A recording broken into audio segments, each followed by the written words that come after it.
ইয়েমেনের উপকূলবর্তী বন্দর শহর এডেনে নৌকা ডুবে ৩৮ অভিবাসন প্রত্যাশী নিহত হয়েছেন।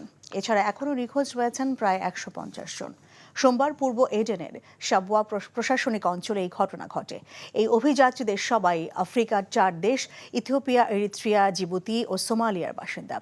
এডেনের রুদুম অঞ্চলের প্রশাসনিক প্রধান হাদি আল খুরমা রয়টার্সকে জানিয়েছেন, মৎস্যজীবী এবং স্থানীয় লোকজনের সহায়তায় এই ৩৮ জনের দেহ এবং ৭৮ জনকে জীবিত অবস্থায় উদ্ধার করা হয়েছে। তিনি আরও জানান, নিখোঁজ ১৫০ জন যাত্রীদের খুঁজতে অনুসন্ধান কার্যক্রম অব্যাহত রেখেছে তারা। তুরস্ক ও লিবিয়ার পাশাপাশি সম্প্রতি ইয়েমেনের এডেন বন্দর শহরও সাগরপথে ইউরোপে যেতে ইচ্ছুক অভিবাসন প্রত্যাশীদের ভিড় বাড়ছে।